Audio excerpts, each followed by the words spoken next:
अस्सलाम वालेकुम। Hello everyone, मैं हूं नईम रहमान, आपका होस्ट एक नए मेहमान के साथ हाजिर हूं। आज हमारे साथ मौजूद हैं इंजीनियर मुदस्सिर रशीद साहब। वेलकम इंजीनियर मुदस्सिर रशीद साहब हमारे शो में। जी जी, अस्सलाम वालेकुम नईम साहब, कैसे हैं आप? तबीयत से ठीक है आपकी? बहुत शुक्रिया, आपने अपने शो में मुझे मदऊ किया। सर आपका शुक्रिया, आपने वक्त दिया क्योंकि सबसे कीमती चीज़ दुनिया में वक्त ही है और वो आपने निकाला हमारे लिए। सबसे पहले तो हमारे नाजरीन को अपना तारुफ कराएं सर आप। जी जी, सर मुदस्सिर रशीद मेरा नाम है और जैसा कि आपने अपने तारुफ में इंट्रोडक्शन में बताया कि मेरा इंजन फील्ड से वाबस्ता हूं मैं, और मैंने अपनी BSc metallurgical and materials engine की है ग्रेट मुल्तान से। उसके बाद मैंने एमएससी इंजीनियरिंग लाहौर से मुकम्मल किया विद रिसर्च बेस्ड टॉपिक्स जो थे वो उसका। और उसमें मैंने एक इंटरनेशनल पब्लिकेशन किया, और जैसे ही मैंने अपनी रिसर्च वर्क में था 2015 में, तो मुझे टैप्टा पंजाब को सर्व करने का मौका मिला। तो 2015 से पंजाब टैप्टा में बतौर इंस्ट्रक्टर मैं अपने फ़राइज़ सर अंजाम दे रहा हूँ। और 2021 में मुझे मौका मिला कि पंजाब के सबसे बड़े कॉलेज जीसीटी मुल्तान में ट्रांसफ़र हुआ मेरा, और मुझे मौका मिला कि मैं इतने अच्छे एनवायरनमेंट में आके अपने लोगों को सर्व करने का मौका मुझे मिला, जिसके लिए मैं बहुत ज़्यादा अपने आप को ब्लेस्ड समझता हूँ। सर माशाल्लाह सर, आपका जो बैकग्राउंड है वो मेटलर्जी से रिलेटेड है। तो आप बताएं कि ये आपने जो बीएससी इंजीनियरिंग की, ये किस इदारे से की और इसमें स्पेशलिटी क्या है? मेटलर्जी जो मैकेनिकल से क्या डिफरेंस है इसमें? जी सर, मैंने बीएससी इंजीनियरिंग की बहाउद्दीन ज़िक्रिया यूनिवर्सिटी मुल्तान से, जो कि साउथ पंजाब की लीडिंग यूनिवर्सिटीज़ में से एक यूनिवर्सिटी है। और मेटलर्जी और मैकेनिकल का जो है वो बहुत गहरा ताल्लुक है। मैकेनिकल और मेटलर्जी दोनों इसी तरह इंटरकनेक्टेड हैं, जैसे एक मोटरसाइकिल होता है, उसके दो व्हील्स हैं, एक एक व्हील के बगैर आप बाइक को चला नहीं सकते। इसी तरह मेटलर्जी में मैकेनिकल उतना ही इन्वॉल्व है जितना आप समझ लें कि मैकेनिकल में मेटलर्जी बहुत ज़्यादा इंटरकनेक्टेड है। 80% तकरीबन कोर्स सिमिलर है, कुछ चीज़ें उसमें डिफरेंट हैं। वो हर फील्ड एक दूसरे से कुछ ना कुछ डिफरेंशिएशन रखते हैं ताकि उसकी एक अपनी आइडेंटिटी हो। तो जिन लोगों को नहीं पता उनके लिए आसान अल्फाज में मैं बयान कर दूंगा कि डॉक्टर अब्दुल कदीर ख़ान हमारे जो कौमी हीरो हैं, उन्होंने मेटलर्जी एंड मटेरियल्स इंजीनियरिंग की हुई थी, और उन्होंने पाकिस्तान को एक एटमी क़ुव्वत बनाया। हम तमाम लोग उन पे प्राउड फ़ील करते हैं, और अल्हम्दुलिल्लाह कोशिश है हमारे मज़ीद लोगों की भी कि उनकी एफ़र्ट्स को मज़ीद आगे बढ़ाया जा सके। तो सर आपने अभी जब अपनी बीएससी मुकम्मल की उसके बाद आप यूवीटी लाहौर गए एमएससी के लिए, तो आपने क्या फील किया? दोनों यूनिवर्सिटीज़ एक साउथ पंजाब में है, एक अपर पंजाब में है। क्या डिफरेंस फील किया? वहाँ टीचिंग का क्या तरीक़ेकार था और यहाँ क्या था? उसमें से आपको बेहतर कौन-सा लगा? जी, बिल्कुल, बहुत अच्छा आपका क्वेश्चन है। देखें, यूनिवर्सिटी में हमारा जो डिपार्टमेंट बीजीयू में था, वो एक नया बना हुआ डिपार्टमेंट था। उसकी बिल्डिंग भी, उसकी इक्विपमेंट मशीनरी भी no doubt state of the art बनाने की कोशिश की गई थी।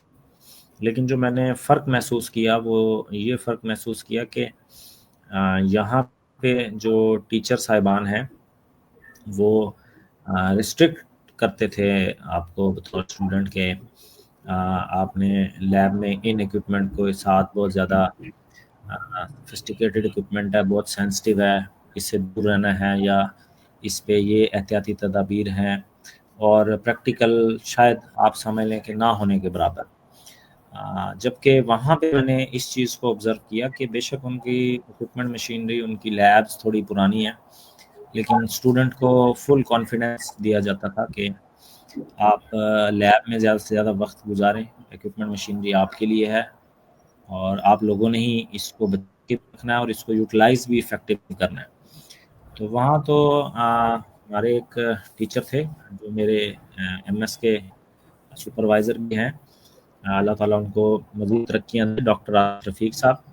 तो वो तो बिल्कुल फ्री हैंड दे देते थे कि ये लैब आपके हवाले, इसमें प्रैक्टिकल आपने अपने लिए भी करना है और इक्विपमेंट मशीनरी को इस हालत में रखना है कि वो आपके बाद वाले जितने भी स्टूडेंट्स हैं उनके लिए इस्तेमाल के काबिल रहे। तो वहाँ प्रैक्टिकल अप्रोच बहुत ज़्यादा थी, यहाँ एज सच प्रैक्टिकल अप्रोच कम थी और चीज़ें रिस्ट्रिक्टेड थी, नो डाउट के चीज़ें लेटेस्ट थी लेकिन उनको चलाने में बहुत ज़्यादा रिस्ट्रिक्शंस का सामना करना पड़ा। और दूसरा जो इम्पोर्टेंट तरीन है, जो मैं अक्सर कंपैरिजन में उसकी बात लाजमी करता हूँ, वो ये है कि यूईटी एक ब्रांड है और उस ब्रांड की वजह से लीडिंग ब्रांड्स जो प्राइवेट या गवर्नमेंट सेक्टर्स हैं वो वहाँ आके आपका इन हाउस इंटरव्यू करते हैं, ऑन साइट इंटरव्यू करते हैं, वहाँ कैंपस रिक्रूटमेंट जिसको बोलते हैं वो करते हैं और बहुत ज़्यादा अच्छी प्लेसमेंट वहीं से हो जाती है। जबकि हमारा बीजीयू में इस तरह का कल्चर नहीं था। तो एक दफ़ा एक फर्म आई थी केआरएल, उनका वहाँ इंटरव्यू चल रहा था, तो वहाँ मैंने उनके रिप्रेजेंटेटिव से बात की कि आप ज़िक्रिया यूनिवर्सिटी में क्यों नहीं आते, वहाँ पे भी आपको बहुत अच्छा रिसोर्स मिल सकता है। तो उन्होंने रिप्लाई में जो बात की वो बाइस से शर्मिंदगी थी हमारे लिए कि यूनिवर्सिटी आपकी हमें फैसिलिटेट नहीं करती। जब आपकी यूनिवर्सिटी हमें फैसिलिटेट नहीं करेगी तो हम वहाँ पे किस तरह ऑन कैंपस रिक्रूटमेंट करेंगे। तो यहाँ यूईटी ने हमें फैसिलिटेट किया है और हम यहाँ ऑन कैंपस के लिए आए हैं, लेकिन यहाँ पे भी किसी की कोई रिस्ट्रिक्शन नहीं है कि बीजीयू का बच्चा हम नहीं कर सकते सेलेक्ट या पंजाब यूनिवर्सिटी का नहीं करेंगे, ये भी ओपन फॉर ऑल है। लेकिन साफ ज़ाहिर है जहाँ होस्ट होता है इंस्टीट्यूट वो उसको थोड़ा सा एज मिल जाता है कि उनकी कोऑर्डिनेशन ज़रा, तो थोड़ा सा डिफरेंस है मेरा ख्याल। हमारा साउथ माइंडसेट ज़रा पीछे है और हम चाहते हैं कि ये एक चीज़ आ गई है इसको यूज़ ना करें, पड़े पड़े बेशक वो कचरा बन जाए लेकिन उसको हम इस्तेमाल करेंगे तो पुरानी ना हो जाए। तो वहाँ अपर साइड का ये कल्चर है, वो कहते हैं जितना यूज़ करते हैं।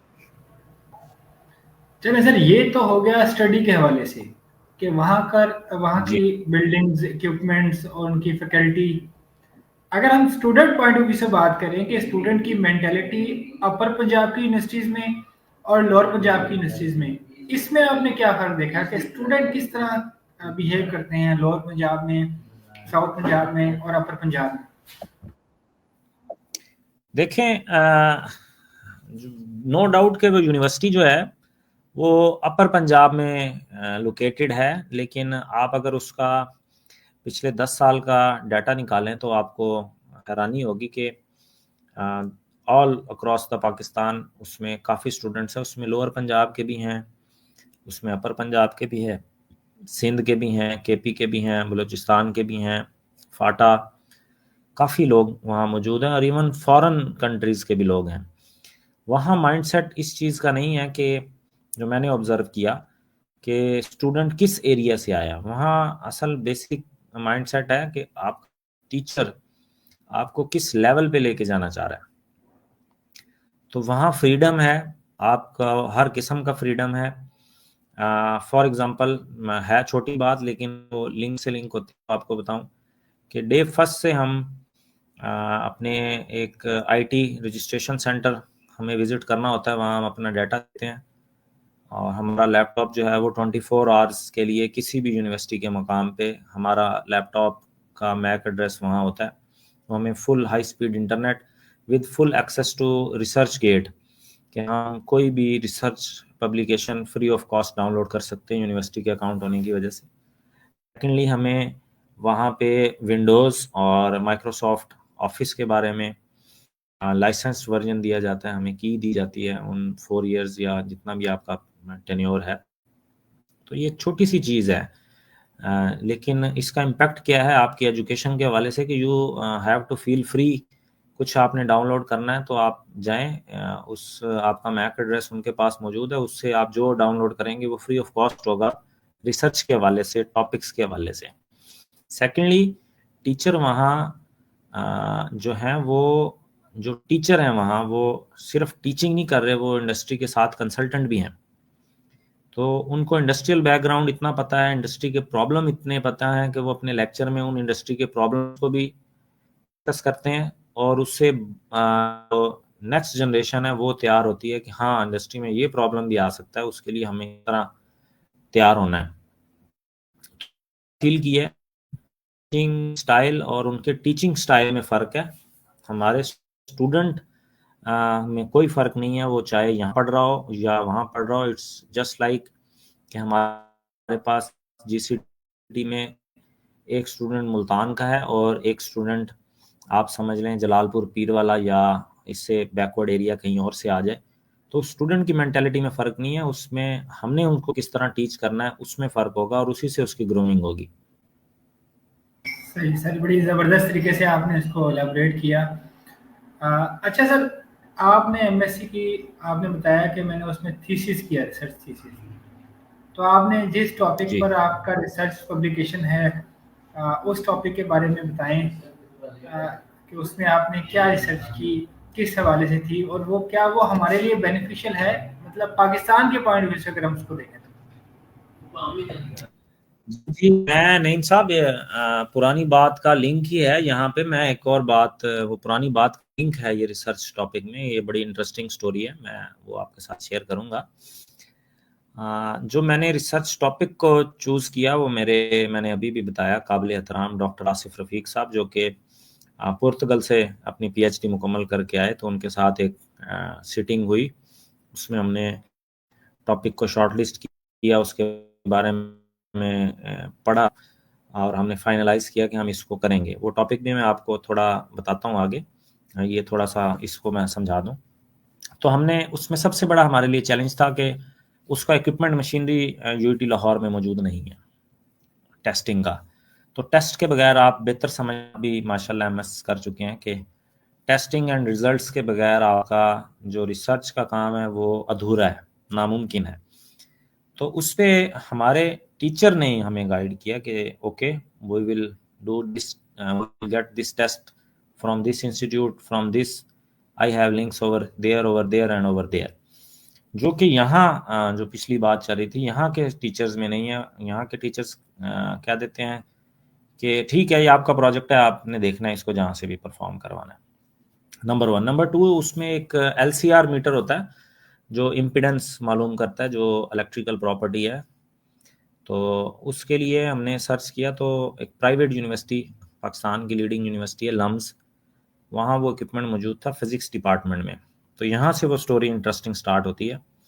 तो हमारे उस टीचर ने हिम्मत की कि एक प्राइवेट यूनिवर्सिटी को अप्रोच किया जाए कि हमारा सरकारी यूनिवर्सिटी का स्टूडेंट आपके पास आना चाह रहा है, आपके इक्विपमेंट को यूज़ करना चाह रहा है, और लम्स एक महंगी यूनिवर्सिटी है, आप बेहतर जानते हैं। तो उनके फिज़िक्स के एचओडी के पास हम गए, उन्होंने इंटरव्यू किया हमारा ऑलमोस्ट 35-40 मिनट्स का, और उसके बाद इवन हम भी सरप्राइज हुए कि उन्होंने अपना कार्ड स्वैप करने के लिए हमें दे दिया कि दिस इज़ माय कार्ड, इससे आप किसी भी लैब में 2400 घंटे जब मर्जी आपका दिल करे आप कोई भी इक्विपमेंट यूज़ कर सकते हैं, but first you have to get training कि इस इक्विपमेंट को कैसे आपने इस्तेमाल करना, और इस्तेमाल के दौरान ये माइंडसेट है। यही मैं बताना चाह रहा हूँ कि एक प्राइवेट यूनिवर्सिटी का माइंडसेट हमारी यूटी से भी अच्छा था, क्योंकि इक्विपमेंट काम के दौरान ख़राब हो जाए, नो इश्यूज एट ऑल, हाँ उसको ठीक करवा लेंगे, लेकिन अगर शरारतें करते हुए आपसे ख़राब होगा, डैमेज होगा, then you will be the responsible. तो हमने 1 महीना वहाँ पे काम किया। रमज़ान शरीफ था, हम सुबह सारी के बाद नमाज वगैरह के बाद हम चले जाते थे, और रात को हम 11 बजे तक वहाँ काम करते थे, फिर हम वापस आते थे। तो बड़ा स्ट्रगल किया, लेकिन वो बहुत अच्छा उसका रिज़ल्ट मिला।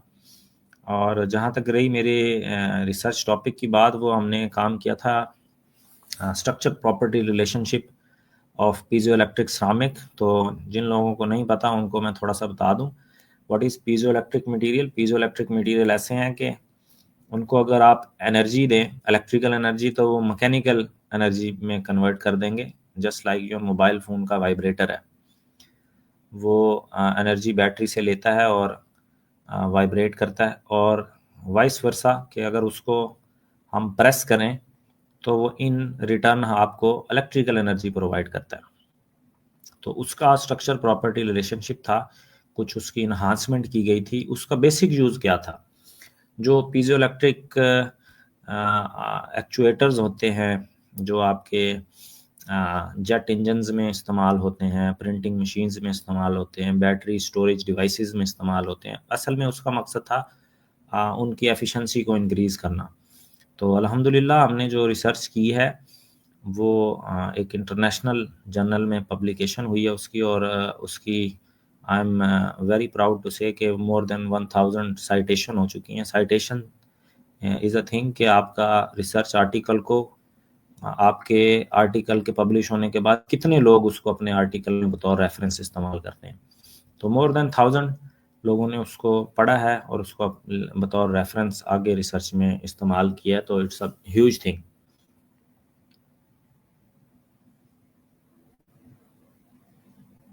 जी नईम साहब। अब सर बड़ी खुशी की बात है।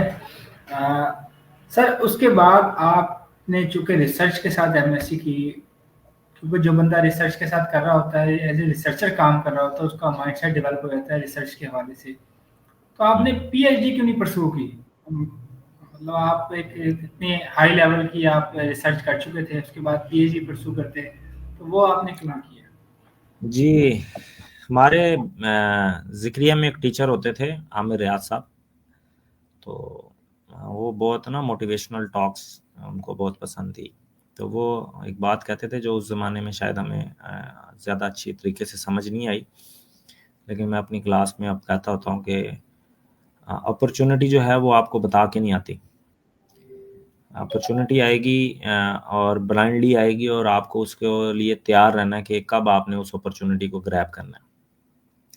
तो मैंने पीएचडी के लिए सर परस्यू करने की कोशिश की। कुछ मेरी अपनी गलतियां हैं जिसकी वजह से मैं शायद नहीं जा सका।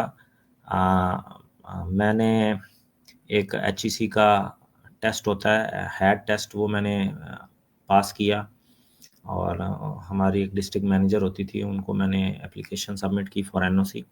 Unfortunately she didn't grant me NOC, और उस वक्त मेरा कैम्ब्रिज में यूके में एडमिशन सिक्योर हो गया। तो मैं वो अपना एडमिशन भी लेके गया कि मुझे अब एनओसी ग्रांट करें ताकि मैं हायर स्टडी की लीव के लिए अप्लाई कर सकूं। लेकिन 100 बहाने और कट द स्टोरी शॉर्ट, वो मुझे ग्रांट नहीं हो सका।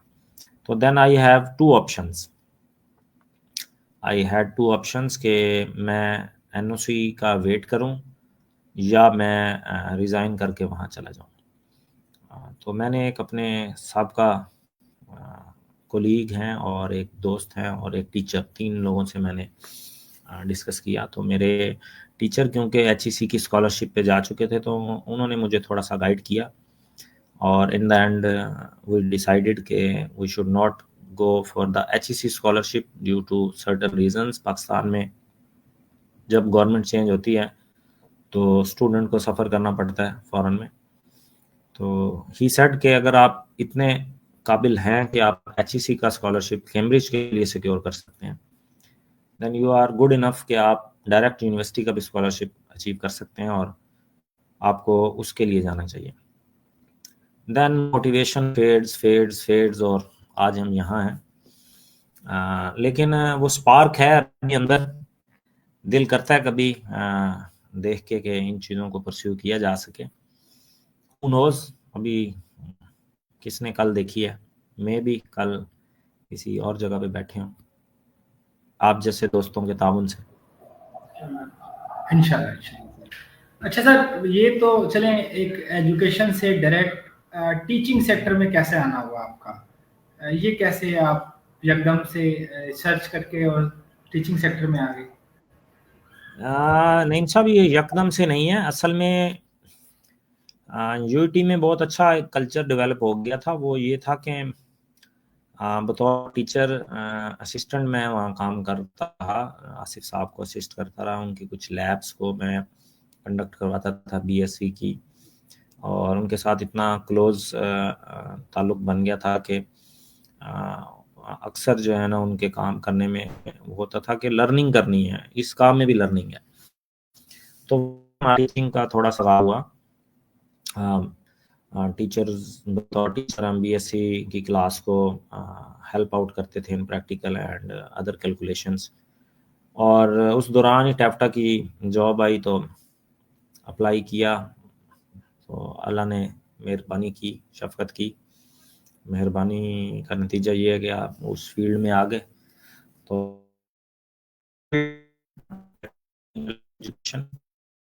इसलिए गवर्नमेंट बहुत अच्छा काम भी कर रही है और उम्मीद है कि इसको मज़ीद भी इम्प्रूव किया जा सकेगा, जैसा कि एक अथॉरिटी से ये एक महकमा आप है, तो इसमें जो इम्प्रूवमेंट है वो आई थिंक आउट हो जाएगी।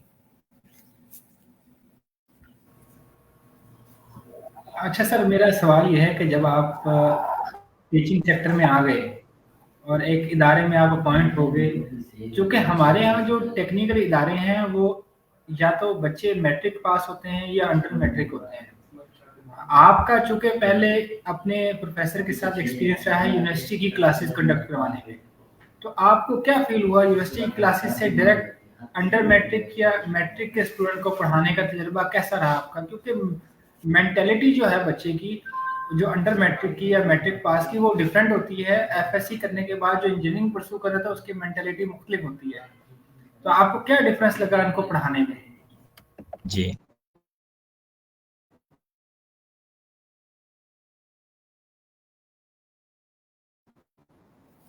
जी नईम साहब, आप बिल्कुल बजा, आई थिंक जी नईम साहब आप हैं, मैं हमारे जी जी सर। ने क्वेश्चन किया और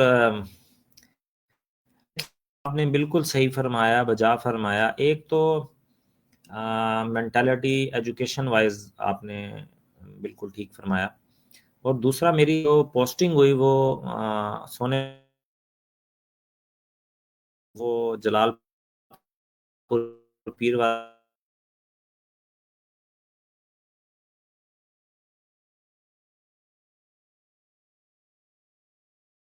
मुल्तान का डिस्ट्रिक्ट मुल्तान ही लगता है, लेकिन मुल्तान से तक इसका ह्यूज चैलेंज था।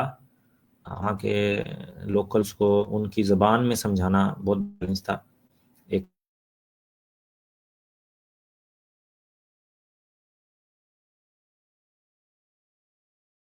तो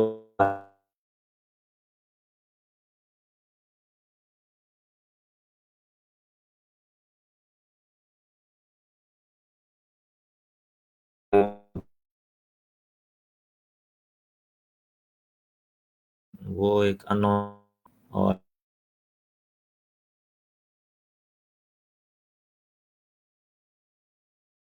परफॉर्म किया या नहीं किया।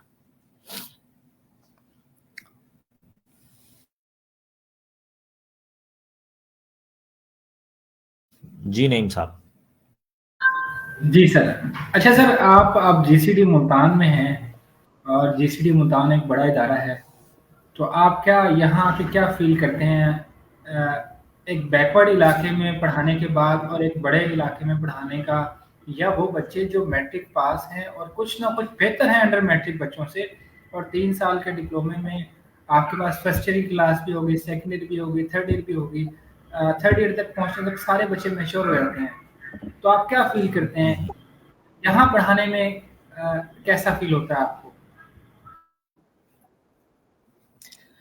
देखिए, मैं जब कुछ हमारे प्रिंसिपल जो जो अभी जीसीटी में मौजूद है, हसन मजीद साहब, उनसे मेरी एक बड़ी अच्छे टॉपिक पे डिस्कशन हुई कि इंजीनियर या even diploma holder both are unfit for vocational stream, मेरे व्यू के हिसाब से।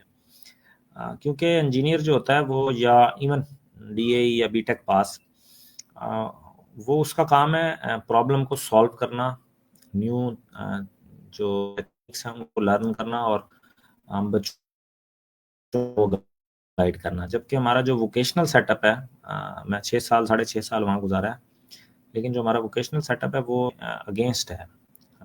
उसमें एक टेक्निक है जिसको आपने एक ही टेक्निक को बारी बारी बच्चों को एक ही टेक्निक पे काम करवाना है, उसमें न्यू टेक्निक्स नहीं है। आई थिंक उसका करिकुलम भी बहुत अरसे के बाद रिवाइज होता है। और मैं वहाँ वेल्डिंग पढ़ाता था, तो पहले 6 माह जो है वो बच्चे को बेसिक करवाना है, रेती का काम करवाना है। उसके बाद 6 मंथ जो है उसको SMAW पे काम करवाना है और गैस वेल्डिंग पे काम करवाना है। तो आप अंदाज़ा लगाएं 6 माह कोई न्यू टेक्निक नहीं है, एक ही SMAW है, उसको आपने बारी बारी मुख्तलिफ वहाँ परफॉर्म कराने। तो वो प्रैक्टिकली बेस्ड ट्रेनिंग थी। यहाँ पे ये है कि हम अपना नॉलेज मैक्सिमम बच्चों को कॉन्सेप्ट क्लियर करने के लिए इस्तेमाल करते हैं और कोशिश करते हैं कि जो न्यू थिंग्स हमने यूनिवर्सिटी लाइफ में सीखी हैं या आजकल हम कुछ रिसर्च आर्टिकल पढ़ते हैं उसके बारे में बच्चों को बताएं, ताकि जब ये फील्ड में जाएं तो इनके ये चीज़ कोई ऐसी ना हो कि वो कहें कि हमने ये सुना नहीं है या हमें इसका पता नहीं है। तो मेरी तो कोशिश होती है कि मैं अपनी जो भी क्लासेस हैं उनके लेवल के हिसाब से उनको मिनिमम जो कोर्स में चीज़ नहीं भी है थोड़ा सा हाव ना हो, ताकि वो बेहतर तरीके से उसको अंडरस्टैंड भी कर सकें और कल को इंडस्ट्री में जाएं तो किसी क्वेश्चन में वो चीज़ें पता नहीं है। ठीक सर। सर टाइम काफ़ी हो गया, आखिर में बस मैं एक एक बात है कि आप हमारे स्टूडेंट्स को क्या पैगाम देना चाहेंगे, अ, आने वाले स्टूडेंट्स को भी और मौजूदा स्टूडेंट्स को भी। जी जी सर, पैगाम स्टूडेंट्स के लिए यही है कि लर्निंग जो है वो एक टू वे प्रोसेस है। उसको हमेशा टू वे ही समझना चाहिए, ये नहीं समझना चाहिए कि it's a single way. Single way से मुराद ये कि टीचर ने ही आपको सिखाना है, सिर्फ ये कभी नहीं होता। अक्सर टीचर आपकी आदात से, आपके बोलने चालने के तरीके से, आपके गुफ्तगू के स्टाइल से, आपके उठने बैठने से और काफ़ी चीज़ें सीखता है। तो उसको ये समझें, उससे एक कॉन्फिडेंस आपका बिल्ड होगा। और क्लियर नहीं होता तो वो 1000 दफ़ा आप पूछना चाहें तो पूछें, ये बिल्कुल ना डरें कि कोई आप पे हंसेगा। बाज़ औक़ात स्टूडेंट शाई करते हैं कि मैं ये 2+2=4 पूछूंगा तो आधी क्लास मुझ पे हंसेगी। तो उसकी एक छोटी सी बात करना चाहूँगा। हमारे टीचर कहा करते थे हंसने की बात पे, उन्होंने कहा अगर हंसने की एग्जांपल लें तो आपके ख्याल से जब आपके और हमारे प्यारे नबी ने पहली दफ़ा ऐलान नबूवत किया था तो क्या ख्याल है 100% लोग आपकी बात पे ईमान ले आए थे? तो ऑब्वियसली नहीं लेके आए थे। आज रफली एस्टिमेट लगाएं मोर देन 50% नाउज बिल्ला आप पे हंसे होंगे कि ये किस तरह की बातें कर रहे हैं। तो अगर वो उस हंसने को अपने ऊपर